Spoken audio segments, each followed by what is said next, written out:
ത്രിയേക ദൈവത്തിൻ്റെ വലിയ തിരുനാമം മഹത്വപ്പെടുമാറാകട്ടെ.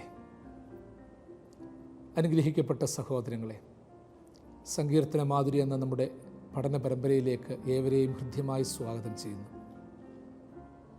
സങ്കീർത്തനങ്ങൾ പഠിക്കുവാനും ധ്യാനിക്കുവാനും ജീവിത ഭാഗമാക്കി തീർക്കുവാനുമുള്ള ഒരു എളിയ ഉദ്യമമായി ഈ പരമ്പരയെ ഞാൻ കാണുകയാണ്. ഈ എപ്പിസോഡിൽ 19-ാം സങ്കീർത്തനം 5-6 വാക്യങ്ങൾ നിങ്ങളുടെ മുൻപാകെ സമർപ്പിക്കുന്നു.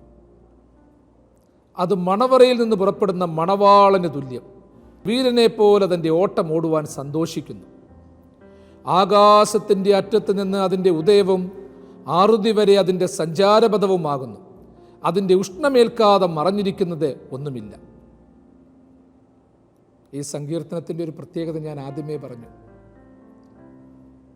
ഭക്തൻ ദൈവത്തെ ആരാധിക്കുന്നതിനോടൊപ്പം ഭക്തൻ്റെ ആരാധന പ്രപഞ്ചശക്തികൾ ദൈവത്തെ ആരാധിക്കുന്ന ആ ദിവ്യ അനുഭവത്തോടുകൂടി ചേർന്നുമുള്ളതാണെന്ന് പറഞ്ഞു. നമ്മുടെ ആരാധനയും പ്രാർത്ഥനയും ആത്മീക ജീവിതവും സത്കർമ്മങ്ങളും എന്ന് പറയുന്നത് പ്രകടനാത്മകതയ്ക്ക് വേണ്ടി മാത്രമല്ല, അതിനപ്പുറമായ ചില തലങ്ങളുമുണ്ട്. ആകാശത്തിൻ്റെ ദൈവവർണ്ണന, ദൈവത്തിൻ്റെ മഹത്വവർണ്ണന, ആകാശവിധാനം ദൈവത്തിൻ്റെ കൈവേലയെ കാണിക്കുന്ന രീതികൾ, പകലിന് നൽകുന്ന വാക്കുകൾ, രാത്രിക്ക് കൊടുക്കുന്ന അറിവുകൾ, ഇവയെക്കുറിച്ചൊക്കെ നമ്മൾ ധ്യാനിച്ചു. ഇപ്രകാരം സംവേദിക്കുന്ന അറിവുകൾക്ക്, പ്രാർത്ഥനയ്ക്ക് ഭാഷണമില്ല, വാക്കുകളില്ല, ശബ്ദമില്ല എന്ന് നമ്മൾ കഴിഞ്ഞ ആഴ്ച പറഞ്ഞു. അതിൻ്റെ അവസാനത്തിൽ നമ്മൾ പറയുകയാണ്, ഭൂമിയിൽ എല്ലായിടത്തും അതിൻ്റെ അളവുനൂലും ഭൂതലത്തിൻ്റെ അറ്റത്തോളം അതിൻ്റെ വചനങ്ങളും ചെല്ലുന്നു. ഭാഷണമില്ലെങ്കിലും വാക്കുകളില്ലെങ്കിലും ശബ്ദമില്ലെങ്കിലും ഈ സ്തുതിപ്പുകളുടെ, ഈ സാക്ഷ്യങ്ങളുടെ അനുഭവങ്ങൾ ഭൂലോകത്തിൻ്റെ അറ്റത്തോളം എത്തുന്നു. അതിനെ സങ്കീർത്തനക്കാരൻ പറയുന്നത് അവിടെ സൂര്യനൊരു കൂടാരമടിച്ചു എന്നാണ്. അതായത് അത്തരത്തിലുള്ള അനുഭവങ്ങൾ സൂര്യകൂടാരത്തിന് സമാനമാണ്. അങ്ങനെയുള്ള സ്ഥാനത്താണ് സൂര്യന് കൂടാരമടിക്കുന്നത്. സൂര്യൻ്റെ കൂടാരത്തെക്കുറിച്ച് പറഞ്ഞു, പ്രകാശമുള്ള കൂടാരം, മഹത്വത്തിൻ്റെ കൂടാരം, രക്ഷയുടെ കൂടാരം, നീതിയുടെ കൂടാരം, രക്ഷയുടെ അനുഗ്രഹത്തിൻ്റെ കൂടാരം. നമ്മൾ അതിനെക്കുറിച്ചൊക്കെ പറഞ്ഞു കഴിഞ്ഞു. ആ കൂടാര വർണ്ണനയെക്കുറിച്ച് പറഞ്ഞിട്ട്, അതായത് ഒന്നുകൂടി ചുരുക്കി പറഞ്ഞു കഴിഞ്ഞാൽ, അത്തരം അനുഭവങ്ങളിലാണ് ആരെയും കാണിക്കാനും കേൾപ്പിക്കുവാനും ഇല്ലാതെ യഥാർത്ഥ ഭക്തിയോട് നടത്തുന്ന ആരാധനയിലും പ്രാർത്ഥനയിലും സൽക്കർമ്മത്തിലുമാണ് ദൈവം തമ്പുരാൻ സൂര്യന് കൂടാരമടിക്കുന്നത്. ആ ജീവിതാനുഭവത്തിലാണ് വെളിച്ചത്തിൻ്റെ സ്തംഭം നാട്ടുന്നത്. അല്ലാത്ത പ്രവൃത്തികളൊക്കെ അന്ധകാരാവൃതമാണ്. തുടർന്ന് പറയുക, ആ കൂടാരത്തെക്കുറിച്ച് പറയുന്നത്, ആ അനുഭവത്തെക്കുറിച്ച് പറയുന്നത്, അത് മണവറയിൽ നിന്ന് പുറപ്പെടുന്ന മണവാളന് തുല്യം, വീരനെ പോലെ തൻ്റെ ഓട്ടമോടുവാൻ സന്തോഷിക്കുന്നു. മറ്റൊരു വ്യാഖ്യാനത്തിലേക്ക് കടക്കുകയാണ്. ഈ നാമവിശേഷണങ്ങളും മറ്റു രീതിയിലുള്ള ഉപമകളും ഉൽപ്രേക്ഷകളുമൊക്കെ ഇതിൻ്റെ ഒരു പ്രത്യേകതയാണ്. ഈ സങ്കീർത്തനം ഒരു പ്രാർത്ഥനാ പുസ്തകമാണ്, പാട്ടുപുസ്തകമാണ്. ആ പ്രാർത്ഥനാ പുസ്തകത്തിൽ, ആരാധനാ പുസ്തകത്തിൽ വ്യർത്ഥമായ വാക്കുകൾക്ക് പകരം കാവ്യാത്മകമായ, വർണ്ണനാത്മകമായ വാക്കുകൾ ചേർത്തിട്ടുണ്ടെങ്കിൽ നമ്മുടെ ആരാധനയും പ്രാർത്ഥനയും എന്ന് പറയുന്നത് ഏതാനും ചില വാക്കുകളുടെ വ്യർത്ഥമായ പുറപ്പെടുവിക്കലല്ല, ശബ്ദഘോഷമല്ല. ആരാധനയിൽ ഇതെല്ലാം വേണം. എനിക്കും നിങ്ങൾക്കും നൽകിയ നന്മകളോടൊപ്പം ദൈവം സൃഷ്ടിച്ചിരിക്കുന്ന ഓരോന്നിനെ ഓർത്ത് ദൈവത്തെ സ്തുതിക്കണം. അങ്ങനെ ദൈവത്തെ സ്തുതിക്കുമ്പോൾ എനിക്കൊന്നും തന്നിട്ടില്ല എന്ന് ദൈവം നമ്മൾ പരാതിപ്പെടത്തില്ല. ദൈവം ഒരു മരത്തെ വളർത്തുന്നത്, ഒരു പക്ഷിക്ക് ചിലയ്ക്കുവാൻ അവസരം കൊടുക്കുന്നത്, ഒരു മനുഷ്യന് അനുഗ്രഹം കൊടുക്കുന്നത്, ഒരു പുതിയ സൃഷ്ടി ഉണ്ടാകുന്നത്, ഒരു പുതിയ കണ്ടുപിടുത്തം നടക്കുന്നത്, ഇതൊക്കെ ഓർത്ത് ദൈവത്തെ സ്തുതിക്കുമ്പോൾ ഞാൻ അതിൻ്റെ ഭാഗമാണ്. അങ്ങനെ ദൈവത്തെ സ്തുതിക്കുന്നവന് മാത്രമേ ഇതൊക്കെ വ്യക്തിഗതമായ രീതിയിലും അനുഭവവേദ്യമാകത്തുള്ളൂ. അല്ലാതെ ആരാധനയെ കാണുന്നവനെ സംബന്ധിച്ചിടത്തോളം ലോകത്തിൽ നടക്കുന്നതിൽ നിന്നൊക്കെ അവൻ മാറിയിരിക്കുകയാണ്. അതിൻ്റെ അനുഭവങ്ങൾ ഉൾക്കൊള്ളാൻ പറ്റത്തില്ല. ദൈവം ഓരോന്ന് നടത്തുന്നത്, ഓരോന്ന് സൃഷ്ടിക്കുന്നത്, ഓരോന്ന് പരിപാലിക്കുന്നത് എനിക്കും കൂടിയാണ്, എൻ്റെ ഉയർച്ചയ്ക്കും കൂടിയാണ്, എൻ്റെ നന്മയ്ക്കും കൂടിയാണ്. അങ്ങനെ ചിന്തിച്ചുകൊണ്ട് മുൻപോട്ട് പോകണം. അതെൻ്റെ കയ്യിലോട്ട് തന്നാലേ എൻ്റേതാകൂ എന്ന് ചിന്തിക്കരുത്. ദൈവം തരുന്ന നന്മകൾ എന്നെ ഏൽപ്പിച്ചെങ്കിലേ എൻ്റേതാകൂ, എനിക്ക് പ്രതിഫലം കിട്ടൂ എന്ന് ചിന്തിക്കരുത്. അത് പൂർണ്ണമാകൂ എന്ന് ചിന്തിക്കരുത്. ദൈവം എനിക്കും നിങ്ങൾക്കും വേണ്ടി തരാൻ ഏൽപ്പിക്കുന്ന ചില കാര്യങ്ങൾ ചില സമയത്തിന് മുൻപ് തരത്തില്ല പ്രിയമുള്ളവരെ. അത് മറ്റ് ചിലരൊക്കെ ഏൽപ്പിക്കും. പഴയകാലത്ത് ഭരണാധികാരികളെ സംബന്ധിച്ചിടത്തോളം നമ്മൾ പറയും, സ്വാതി തിരുനാളിനെ കുറിച്ച് പറയും, ഗർഭശ്രീമാൻ എന്നായിരുന്നു പറഞ്ഞിരുന്നത്. അദ്ദേഹം ജനിച്ചു കഴിഞ്ഞിട്ടും റീജൻ്റ് ഭരണമാണ് നടന്നത്. കാരണം പ്രായപൂർത്തിയായില്ല. പ്രായപൂർത്തിയാകുന്നതിന് മുൻപ് ചുമതലപ്പെട്ട സ്ത്രീരത്നങ്ങൾ അവർ രാജാവിന് വേണ്ടി ഭരണം നടത്തി, അദ്ദേഹത്തെ സംരക്ഷിച്ചു. പിന്നീട് അധികാരം കൈമാറുകയാണ് ചെയ്തത്. അല്ലാതെ 1 വയസ്സാകുമ്പോഴത്തേക്ക് പിടിച്ച് രാജാവാക്കുമല്ല, 2 വയസ്സാകുമ്പോഴേ പിടിച്ച് രാജാവാക്കുമല്ല. അതുപോലെ ദൈവം തമ്പുരാൻ ചിലപ്പോൾ നമ്മൾ ഓർത്തോണം, നമ്മളുടെ പൂർണ്ണതയില്ലാതെ, അർപ്പണമില്ലാതെ, അറിവില്ലാതിരിക്കുന്ന അനുഭവങ്ങളിൽ ചില കാര്യങ്ങൾ തരത്തില്ല. പണത്തിന് വേണ്ടി ആഗ്രഹിച്ചാലോ സമ്പത്തിന് വേണ്ടി ആഗ്രഹിച്ചാലോ തന്നെന്ന് വരത്തില്ല. അതിന് പകരമായിട്ട് ദൈവം തമ്പുരാൻ കാത്തിരിക്കും. ദൈവം തമ്പുരാൻ നമ്മൾക്ക് വേണ്ടി നോക്കിയിരിക്കും. നമുക്ക് വേണ്ടി കൂടാരം അടിച്ചിട്ടുണ്ട്, ഒരു സൂര്യ കൂടാരം ദൈവം അടിച്ചിട്ടുണ്ട്. നമുക്ക് വേണ്ടി ഒരു കരുതലിൻ്റെ തൂണുണ്ട്, കരുതലിൻ്റെ ഒരു കെട്ടിടമുണ്ട്. പക്ഷേ അവിടെ നമ്മൾ സുരക്ഷിതരായിട്ടിരിക്കുകയാണ്. സങ്കീർത്തനക്കാരൻ പറയുന്ന പോലെ അവിടെ അവനൊരു സൂര്യ കൂടാരം അടിച്ചിരിക്കുകയാണ്. ആ സൂര്യ കൂടാരത്തിൽ യഥാർത്ഥത്തിൽ നമ്മൾ വലിയ സുരക്ഷിതരാ പ്രിയമുള്ളവരെ. സുരക്ഷിതരാണെന്ന് പറയുമ്പോൾ ഓർത്തോണം, സൂര്യകൂടാരത്തിലായിരിക്കുമ്പോൾ ആവശ്യത്തിന് ചൂട് കിട്ടുന്നുണ്ട്, വെളിച്ചം കിട്ടുന്നുണ്ട്, തണുപ്പിൽ നിന്ന് സംരക്ഷണമുണ്ട്, ശീതളിമയുണ്ട്, ആവശ്യത്തിന് നന്മകളൊക്കെയുണ്ട്. അവിടെ നമ്മളെ വളർത്തിക്കൊണ്ടിരിക്കുകയാണ്. നേരത്തെ നമ്മൾ പറഞ്ഞതുപോലെ പ്യൂപ്പാവസ്ഥയിൽ ഒരു പുഴുവിനെ സംരക്ഷിക്കുന്നത് പോലെ ദൈവം നമ്മളെ വളർത്തുകയാണ്. ആ മഹത്വ കൂടാരത്തിൻ്റെ അനുഭവങ്ങൾ നമ്മൾ ഹൃദ്യമായി മനസ്സിലാക്കണം. അതുകൊണ്ട് തന്നെയാണ് പറയുന്നു, അത്തരം അനുഭവം എന്ന് പറയുന്നത് മണവറയിൽ നിന്ന് പുറപ്പെടുന്ന മണവാളന് തുല്യമാണ്. അതായത് ഭാഷണമില്ല, വാക്കുകളില്ല, ശബ്ദം കേൾപ്പാനുമില്ല, അത്തരത്തിലുള്ള ഒരു വലിയ സാക്ഷ്യം, അതൊന്നുമില്ലാത്ത സാക്ഷ്യം, അത് മണവറയിൽ നിന്ന് പുറപ്പെടുന്ന മണവാളന് തുല്യമായി ശക്തമായി പൊയ്ക്കൊണ്ടിരിക്കുകയാണ് ദൈവത്തിൻ്റെ വചനങ്ങളുടെ അനുഭവം എന്ന് പറയുന്നത്. ആ വചനങ്ങൾ അത്രമാത്രം ശക്തമാണ്. എന്താ മണവറയിൽ നിന്ന് പുറപ്പെടുന്ന മണവാളൻ? മണവാളൻ എന്ന് പറയുമ്പോൾ നമ്മളുടെ സാധാരണ രീതിയിൽ പറഞ്ഞാൽ വിവാഹം കഴിക്കുന്ന ഒരു പുരുഷൻ. മണവാളനും മണവാട്ടിയും വിവാഹം കഴിച്ച് കുറേ നാൾ കഴിയുമ്പോഴത്തേക്ക് മണവാളനും മണവാട്ടിയും എന്ന് പറയത്തില്ല. മറിച്ച് വിവാഹം കഴിക്കുന്നു, അവരവരുടെ മണവറയിലേക്ക് പ്രവേശിക്കുന്നു. സന്തോഷദായകമായ ഒരു അനുഭവത്തോടെയാണ് അവർ പ്രവേശിക്കുന്നത്, സംതൃപ്തിയോടെയാണ് മണവറയിലേക്ക് പ്രവേശിക്കുന്നത്. ഭൗതികമായി പറഞ്ഞാൽ സന്തോഷങ്ങൾ ആസ്വദിച്ച് തൃപ്തി നേടിയ ഒരു മണവാളൻ, അത്തരത്തിലുള്ള ഒരു അനുഭവം, സന്തോഷം നൽകുന്ന മണവാട്ടിയോടൊപ്പം പാർത്ത മണവാളൻ, ആരോഗ്യമുള്ള മണവാട്ടിയോടൊപ്പം പാർത്ത മണവാളൻ, അവൻ്റെ സ്വപ്നം സാക്ഷാത്കരിക്കപ്പെട്ട മണവാളൻ, അവനൊരു സന്തോഷമുണ്ട്. അതൊരു ഇറോട്ടിക് പ്ലഷർ മാത്രമല്ല, ഒരു കാർണൽ പ്ലഷർ, സെക്ഷൽ പ്ലഷർ മാത്രമല്ല, അതിനപ്പുറമായൊരു സന്തോഷമുണ്ട്. ആ മണവാളനൊരു സ്വപ്നമുണ്ട്. ഞാൻ കഴിവുള്ളവനാണ്, ബലമുള്ളവനാണ്, എനിക്ക് തലമുറകൾ ഉണ്ടാകേണ്ടവനാണ്. മണവറയിൽ നിന്ന് പുറപ്പെടുന്ന മണവാളന് തുല്യം. നമ്മൾ പറഞ്ഞല്ലോ, ആകാശം ദൈവത്തിൻ്റെ, അത് പൂർണ്ണമായിട്ട് നമ്മൾ വായിച്ച് പഠിച്ചെങ്കിലേ, കൃത്യമായി കേട്ടെങ്കിലേ പൂർണ്ണത മനസ്സിലാകത്തുള്ളൂ. ഇടയ്ക്കും പെട്ടയ്ക്കും ഒന്നും കേട്ടാൽ മനസ്സിലാകത്തില്ല. ആകാശം ദൈവത്തിൻ്റെ മഹത്വത്തെ വർണ്ണിക്കുന്നു എന്ന് പറയുന്നു, ആകാശവിധാനം കൈവേലയെ കാണിക്കുന്നു എന്ന് പറയുന്നു, പകൽ പകലിന് വാക്കിനെ പൊഴിക്കുന്നു, രാത്രി രാത്രിക്ക് അറിവിനെ അറിയിക്കുന്നു. അതിൻ്റെ ശബ്ദം കേൾക്കപ്പെടുന്നില്ല, വാക്ക് കേൾക്കാനില്ല, വാക്കുകളില്ല, ശബ്ദമില്ലാത്ത, വാക്കുകളില്ലാത്ത, ഭാഷണമില്ലാത്ത ആ ദൈവസ്തുതി ഇങ്ങനെ പരന്നുകൊണ്ടിരിക്കുകയാണ്. ആ പരക്കുന്ന ദൈവസ്വരം അറ്റത്തോളം പുറപ്പെടുന്നു, ഭൂലോകത്തിൻ്റെ അറ്റത്തോളം പുറപ്പെടുന്നു. വീണ്ടും അതിനെക്കുറിച്ച് പറയുകയാണ്, അത് മണവറയിൽ നിന്ന് പുറപ്പെടുന്ന മണവാളന് തുല്യം. കുറേ ഉത്തരവാദിത്വങ്ങളും ലക്ഷ്യങ്ങളും പൂർണ്ണതയുമുണ്ട്. മണവാളന് സ്വപ്നമുണ്ട്. നല്ല മണവാളനാണെങ്കിൽ, നല്ല ഭർത്താവാണെങ്കിലുണ്ട്, അവന് കുഞ്ഞുങ്ങളുണ്ടാകണം, തലമുറയെ പാലിക്കണം, കരുതേണ്ടവരെ കരുതണം, മണവാട്ടിയെ സംരക്ഷിക്കണം. അപ്പോൾ ഇത്രമാത്രം ഊർജ്ജസ്വലതയോടുകൂടി, ശക്തിയോടുകൂടി പുറപ്പെടുന്ന ഒരു മണവാളന് തുല്യമായ ദൈവികമായ സാക്ഷ്യങ്ങൾ, ആ ദൈവസാക്ഷ്യങ്ങളെ ഓർത്തോണം.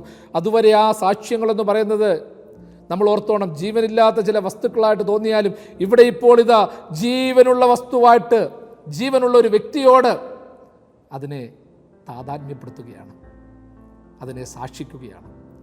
എൻ്റെ നിങ്ങളുടെ ജീവിതത്തിൽ പ്രിയമുള്ളവരെ, പ്രാർത്ഥനയോട് ഓർക്കണം, മണവറയിൽ നിന്ന് പുറപ്പെടുന്ന മണവാളന് തുല്യമായ ദൈവസ്വരങ്ങൾ, ജീവിത സാക്ഷ്യങ്ങൾ, അത് വലുതാണ്.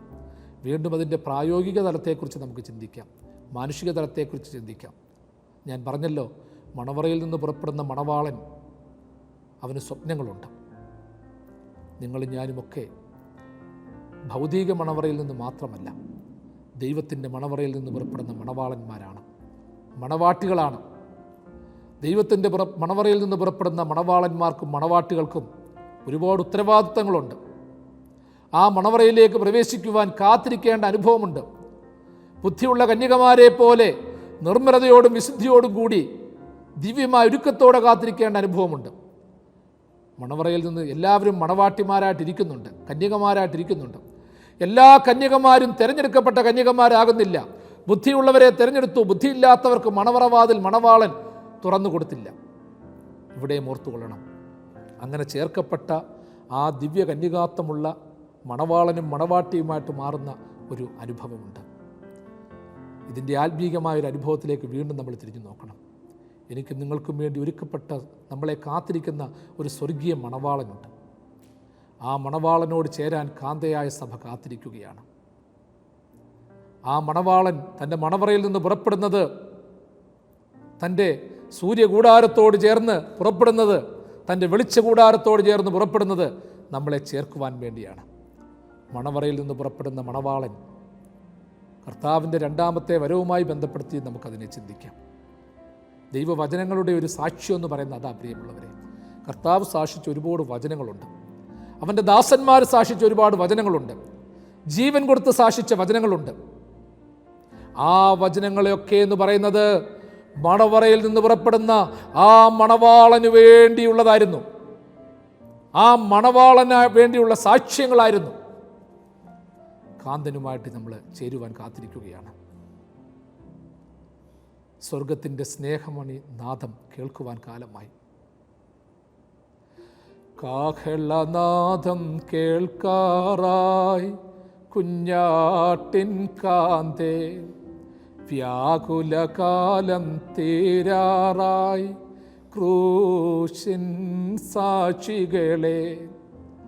കാഹളനാദം കേൾക്കാറായി കുഞ്ഞാട്ടിൻ കാന്തേ, വ്യാകുലകാലം തീരാറായി ക്രൂശിൻ സാക്ഷികളെ.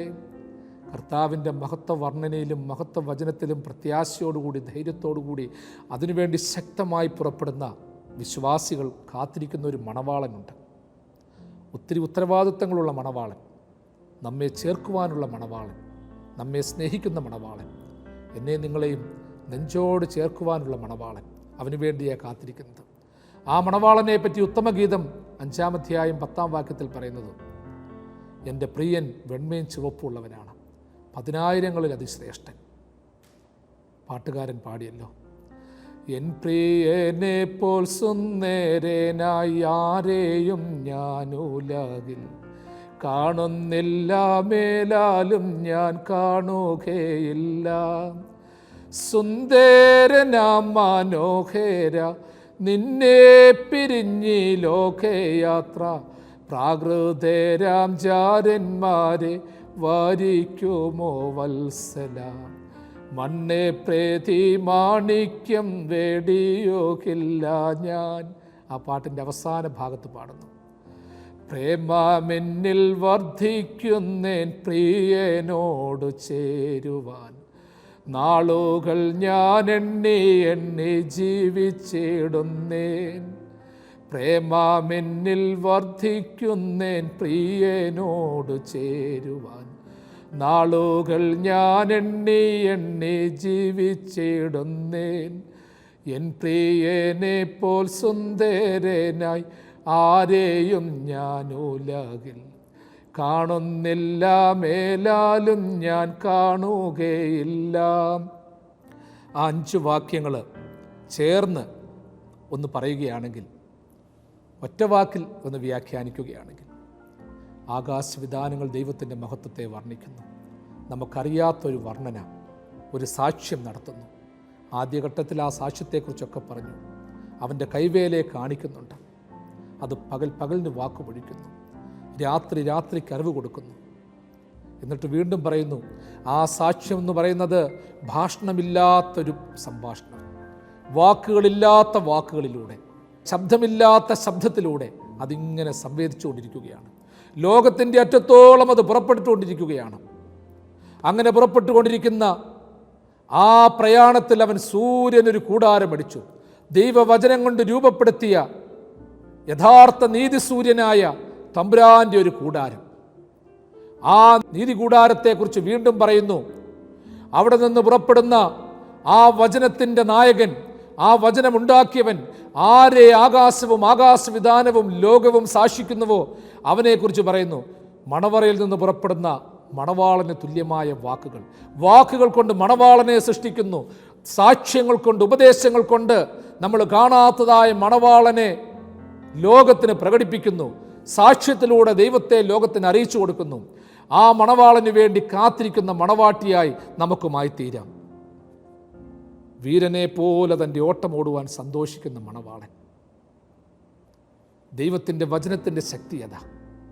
മാൻപേടകളെ പ്രസവിക്കുമാറാക്കുന്ന ദൈവവചനം, സ്തുതിപ്പുകളുടെ ശബ്ദം, എൻ്റെയും നിങ്ങളുടെയും ശബ്ദമെന്ന് പറയുന്നത്, വാക്കെന്ന് പറയുന്നത്, പ്രാർത്ഥനയെന്ന് പറയുന്നത് ആ സ്വർഗീയ മണവാളനെ സാക്ഷിക്കുന്നതായി തീരട്ടെ.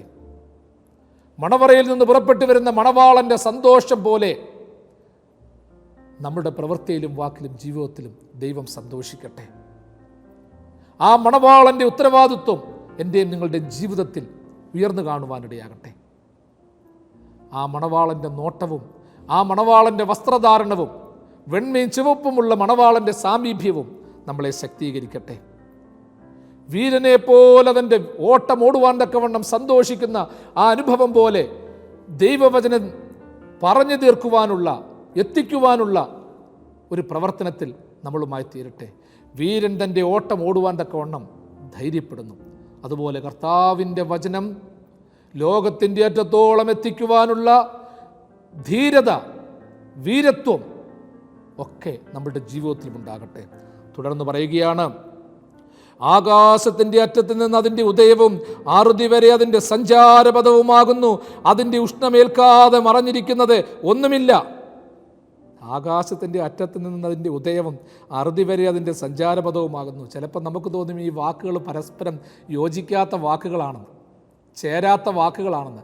നമ്മളിത് ഓരോന്നും ഓരോ സെഗ്മെൻറ്റുകളായിട്ട് പറയുന്നുണ്ടെങ്കിലും ഓർത്തോണം, ആ രീതിയിൽ അതിനെ എടുക്കേണ്ടതല്ല. അതിനെക്കുറിച്ച് ഒരുപാട് വ്യാഖ്യാനിക്കേണ്ടതാണ്. ആകാശത്തിൻ്റെ അറ്റത്ത് നിന്ന് അതിൻ്റെ ഉദയവും ആറുതി വരെ അതിൻ്റെ സഞ്ചാരപഥവുമാകുന്നു. ദൈവത്തിൻ്റെ മഹത്വത്തെ പറ്റിയുള്ള വർണ്ണനയെക്കുറിച്ച് വീണ്ടും സങ്കീർത്തനക്കാരൻ പറയുകയാണ്. അതിൻ്റെ ഉദയവും ആകാശത്തിൻ്റെ അറ്റത്ത് നിന്നാണ്. ആകാശം ദൈവത്തിൻ്റെ മഹത്വത്തെ വർണ്ണിക്കുക എന്ന് പറയുന്നത് അതിൻ്റെ ഒരറ്റത്ത് നിന്നാണ്. അതിൻ്റെ ഉദയം, അതിൻ്റെ പുറപ്പെടൽ, അതിൻ്റെ സ്റ്റാർട്ടിങ്, ആറുതി വരെ അതിൻ്റെ സഞ്ചാരപഥമാണ്. ആകാശം ദൈവത്തിൻ്റെ മഹത്വത്തെ വർണ്ണിക്കുമ്പോൾ ആ മഹത്വ വർണ്ണനകൾ ഒരറ്റം തൊട്ട് അതിൻ്റെ അങ്ങേയറ്റം വരെ പൊയ്ക്കൊണ്ടിരിക്കുകയാണ്. ഇങ്ങനെ സഞ്ചാര പദത്തിലൂടെ പൊയ്ക്കൊണ്ടിരിക്കുകയാണ്. ഈ ദൈവത്തിൻ്റെ വചനം പുറപ്പെടാൻ, ദൈവത്തിൻ്റെ മഹത്വത്തെ പറ്റിയുള്ള വർണ്ണനകൾക്ക് പുറപ്പെടാൻ തക്കവണ്ണം ഒരു സഞ്ചാര പാതയുണ്ട് പ്രിയമുള്ളവരെ. ദൈവവചനത്തിനൊരു സഞ്ചാര പാതയുണ്ട്. ആ സഞ്ചാരപാത പല മേഖലകളിലൂടെയാണ്. പ്രപഞ്ചശക്തികളിലൂടെ, മൃഗങ്ങളിലൂടെ, മനുഷ്യരിലൂടെ ഇങ്ങനെ പൊയ്ക്കൊണ്ടിരിക്കുകയാണ്. നിങ്ങളും ഞാനും ഒക്കെ യഥാർത്ഥത്തിൽ ഓർത്തുകൊള്ളണം പ്രിയമുള്ളവരെ, ദൈവത്തിൻ്റെ മഹത്വം സന്നിവേശിപ്പിക്കുന്ന ഓരോ സഞ്ചാര പാതകളാണ്. അതിനൊരു തടസ്സമുണ്ടാകരുത്. ചില ഓട്ടങ്ങൾ ഓടുമ്പോൾ നിങ്ങൾക്കറിയാം, 4x400, 4x100 ഹർഡിൽസ്. അതിങ്ങനെ ഓടുമ്പോൾ ബാറ്റൺ കൈമാറി കളിക്കാർ മാറി നിൽക്കും. ചിലരൊക്കെ ശക്തമായിട്ട് ഓടും. ചിലർക്ക് ബാറ്റൺ കൈമാറുമ്പോൾ അവരുടെ ആ സഞ്ചാരപാത കുറഞ്ഞു പോകും, സമയം കൂടുതലെടുക്കും, വീണു പോകും. ചിലപ്പോൾ ചിലർക്ക് കിട്ടുമ്പോൾ മുൻപോടി വന്ന് ബാറ്റൺ കൈമാറിയവർ ഒത്തിരി പുറകില്ല, പക്ഷേ തുടർന്ന് കിട്ടുന്നവർ ഓടിക്കൊണ്ടിരിക്കും.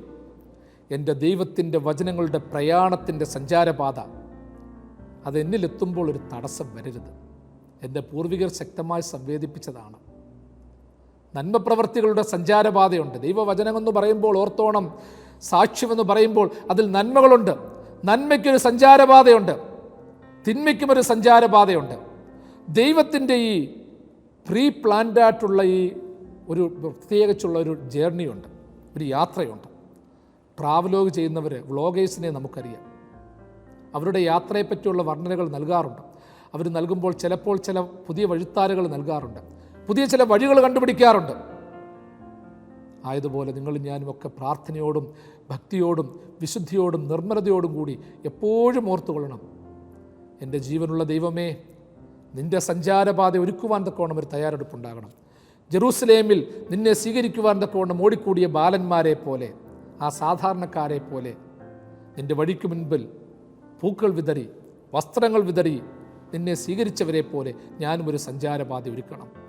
എൻ്റെ കർത്താവിൻ്റെ സഞ്ചാരപാതയിൽ പൂക്കൾ വാരിയിട്ട ബാലന്മാരെ പോലെ നമ്മളും ചില കർമ്മങ്ങൾക്ക് ഇറങ്ങി പുറപ്പെടണം. എൻ്റെ നിങ്ങളുടെയുമൊക്കെ ജീവിതം ഓരോ പുഷ്പങ്ങളാണ്, സുഗന്ധമുള്ളതാണ്, അനുഭവങ്ങളാണ്. ഒരുപക്ഷെ അത് പറിക്കാതിരുന്നാൽ കുറേ കാലം കൂടി ജീവിക്കും.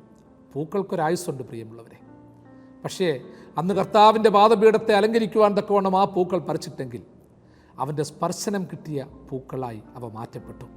അല്ലെങ്കിൽ കുറേ നാളുകൂടെ അവിടെയൊക്കെ നിന്ന് വെറുതെ വാടിപ്പോയേനെ, വെറുതെ അത് അവിഞ്ഞു പോയേനെ, ഉണങ്ങിപ്പോയേനെ. പക്ഷേ അല്പം നേരത്തെ പറിച്ചതുകൊണ്ട് കർത്താവിൻ്റെ പാദസ്പർശം ഏൽക്കുവാൻ, പാദത്തിൽ വീഴുവാനുള്ള ഭാഗ്യം കിട്ടി. നമ്മുടെ ജീവിതത്തിലും ഓർത്തോണം പ്രിയമുള്ളവരെ, എൻ്റെ ദൈവത്തിൻ്റെ സഞ്ചാരപാത ശരിയാക്കുവാൻ തക്കവണ്ണമുള്ളൊരു വലിയ തയ്യാറെടുപ്പ് നടക്കുന്നുണ്ട്. മന്ത്രിമാരുടെയും ഉന്നത ഉദ്യോഗസ്ഥന്മാരുടെയും സഞ്ചാരപാത ശരിയാക്കുവാൻ വേണ്ടി പ്രോട്ടോകോൾ ഓഫീസർമാർ പോകുന്നത് പോലെ പ്രിയമുള്ളവരെ അതിനുവേണ്ടിയുള്ള ചില തയ്യാറെടുപ്പുകളുണ്ട്. ആയതുപോലെ ചിലപ്പോൾ നമ്മളെയൊക്കെ പിടിച്ച് മാറ്റി നിർത്തും, അങ്ങോട്ടും ഇങ്ങോട്ടും ഒക്കെ മാറ്റി നിർത്തും, അവർക്ക് വഴി കൊടുക്കാൻ പറയും. ചിലപ്പോൾ സിഗ്നൽ ഓഫാക്കിയെന്ന് വരും. ആയതുപോലെ നമ്മുടെ ജീവിതത്തിലും പ്രത്യേകിച്ച് ഓർത്തുകൊള്ളണം, ദൈവത്തിൻ്റെ സഞ്ചാരപാത ശരിയാക്കുവാൻ, ദൈവത്തിൻ്റെ വചനങ്ങൾ വേഗത്തിൽ സഞ്ചരിക്കുവാൻ തക്കവണ്ണം നമ്മുടെ ചില യാത്രകളെ തടസ്സപ്പെടുത്തിയെന്നിരിക്കും, ആഗ്രഹങ്ങളെ മാറ്റിവെപ്പിച്ചെന്നിരിക്കും. അതുകൊണ്ടാണ് ചിലപ്പോൾ ചില പരാതികളൊക്കെ നമുക്കുണ്ടാകും. എൻ്റെ ആഗ്രഹം നടന്നില്ല, എൻ്റെ ഇഷ്ടം നടന്നില്ല, സമയം ഒത്തിരി നഷ്ടപ്പെട്ടു, സമയത്ത് കല്യാണം കഴിച്ചില്ല, സമയത്ത് പിള്ളേരുണ്ടായില്ല, സമയത്ത് വീട് വെച്ചില്ല. പ്രിയമുള്ളവരെ, ഇങ്ങനെയുള്ള അനുഭവങ്ങൾ പോലും ചില പ്രത്യേക നന്മകളുടെ, പ്രത്യേക ലക്ഷ്യങ്ങളുടെ ഒരു പൂർണ്ണതയ്ക്ക് വേണ്ടിയുള്ള ഒരുക്കമാണ്, പ്രത്യേകമായ നന്മകൾക്ക് വേണ്ടിയുള്ള ഒരു തയ്യാറെടുപ്പാണ്. വീണ്ടും പറയുന്നു, അതിൻ്റെ ഉഷ്ണമേൽക്കാതെ മറഞ്ഞിരിക്കുന്നത് ഒന്നുമില്ല. ദൈവവചനത്തിൻ്റെ പ്രയാണത്തിൽ, മഹത്വ വർണ്ണനയിൽ അത് തീവ്രതയേറിയതാ. ഭാഷണവും വാക്കുകളും ശബ്ദവും ഇല്ലെങ്കിലും പ്രിയമുള്ളവരെ ഉഷ്ണമേറിയതാത്. ദൈവത്തിൻ്റെ വചനം നമ്മൾ കേൾക്കാറില്ലയോ? ദൈവത്തെക്കുറിച്ചുള്ള സാക്ഷ്യം നമ്മൾ പറയാറില്ലയോ? ഇരുവായ്ത്തലയുള്ള വാളാണ്, പ്രാണനെയും ആത്മാവിനെയും സദ്യമഞ്ഞകളെയും തുളച്ചു ചെല്ലുന്നത് വരെ കടന്നു ചെല്ലുന്നതാണ്. അതുപോലെ ഓരോ പ്രപഞ്ചശക്തികളും ഓരോ മനുഷ്യനും നടത്തുന്ന ദൈവത്തിൻ്റെ ശക്തിക്ക്, ദൈവത്തിൻ്റെ വാക്കുകൾക്ക്, സാക്ഷ്യത്തിന് സഞ്ചാരപാതയുണ്ട്. ആ പോകുന്നിടത്ത് ഒരു ദിവ്യമായ ഉഷ്ണമുണ്ട്. ഇത് നശിപ്പിക്കുന്ന ചൂടല്ല, തകർക്കുന്ന ചൂടല്ല, മറിച്ച് ഈ ചൂടെന്ന് പറയുന്നത് ഭക്തിയുടെ ഒരു ചൂടാണ്. നമുക്കറിയാം, ചൂട് കൂടിക്കഴിഞ്ഞാൽ തളർച്ചയുണ്ടാകും. പക്ഷേ സുഖിപ്പിക്കുന്ന ഒരു ചൂടുണ്ട്, തീഷ്ണതയുടെ ഒരു ചൂടുണ്ട്. ദൈവവചനത്തിൻ്റെ ചൂടെന്ന് പറയുന്നത് നമ്മുടെ ജീവിതത്തെ പ്രകാശിപ്പിക്കുന്നതാണ്, നമുക്ക് സുഖം നൽകുന്നതാണ്, സമാധാനം നൽകുന്നതാണ്. ചിലതിനെയൊക്കെ ദഹിപ്പിച്ച് കളയും, ചിലതിനെയൊക്കെ തലോടും ആ ചൂട്. കാരണം നശീകരണ ശക്തികളില്ലാതായിത്തീരണം പ്രിയമുള്ളവരെ. ആ ചൂടുണ്ടെങ്കിലേ, നമ്മൾ ഓർത്തോണം, പ്രപഞ്ചത്തിൽ ചൂടുണ്ടെങ്കിലേ സൃഷ്ടികൾക്ക് ജീവനുണ്ടാകൂ, ചൂടുണ്ടെങ്കിലേ വളരത്തുള്ളൂ. യഥാർത്ഥ ചൂട് കിട്ടിയില്ലെങ്കിൽ നമ്മൾ ചില ചെടികളെയൊക്കെ കണ്ടിട്ടില്ലയോ?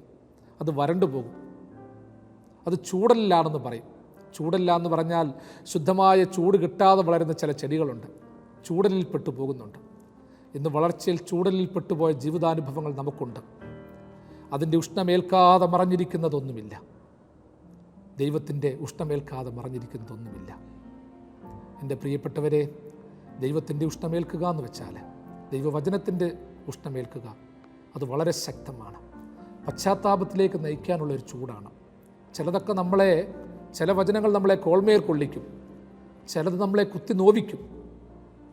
ചില ദൈവവചനങ്ങൾ നമ്മളെ രൂപാന്തരത്തിലേക്ക് എത്തിക്കും. ചില ദൈവവചനങ്ങൾ ചിലതൊക്കെ നമ്മളെ ചെയ്യാൻ പ്രേരിപ്പിക്കും. ആ ഉഷ്ണത്തിൽ നിന്ന് ഉഷ്ണമേറ്റെടുത്തവരാ ചിലർ. ജീവിതത്തിന് തീപിടിച്ചവരുണ്ട്, വാക്കുകൾക്ക് തീപിടിച്ചവരുണ്ട്, ആശയങ്ങൾക്ക് തീപിടിച്ചവരുണ്ട്. അവരിറങ്ങി പുറപ്പെടും, സമൂഹ നന്മയ്ക്ക് വേണ്ടി പുറപ്പെടും. സമൂഹത്തെ രക്ഷപ്പെടുത്താൻ വേണ്ടി ഓടും, ത്യാഗങ്ങൾ സഹിക്കും. ആ ത്യാഗാനുഭവം നമുക്ക് അനുഭവമാകട്ടെ. പ്രാർത്ഥനാപൂർവം നമുക്ക് ഈ പാട്ട് പാടാം. ഇഹലോകമോ തരികിൽ ഒരു സുഖവും മനഃശാന്തിയതും, ഇഹലോകമോ തരികിൽ ഒരു സുഖവും മനഃശാന്തിയതും, എൻ്റെ യേശുവിൻ്റെ തിരുസന്നിധിയിൽ എന്നും ആനന്ദമുണ്ടെനിക്ക്. എൻ്റെ യേശുവിൻ്റെ തിരുസന്നിധിയിൽ എന്നും ആനന്ദമുണ്ടെനിക്ക്. ദൈവത്തിൻ്റെ വചനത്തിൽ നിന്ന് വാക്കുകൾക്കും ചിന്തകൾക്കും ജീവിതഗതികൾക്കും ജീവിത സാക്ഷ്യത്തിനും ദിവ്യമായ ചൂട് പ്രാപിച്ചവരായി, ആ ചൂടും വെളിച്ചവും സമൂഹത്തിന് നൽകുന്നവരായി തീരുവാൻ ദൈവം നമ്മെ സഹായിക്കട്ടെ. ദൈവം തൻ്റെ വലങ്കരം നീട്ടി നിങ്ങളെല്ലാവരെയും സദാകാലവും വാഴ്ത്തി അനുഗ്രഹിക്കുമാറാകട്ടെ.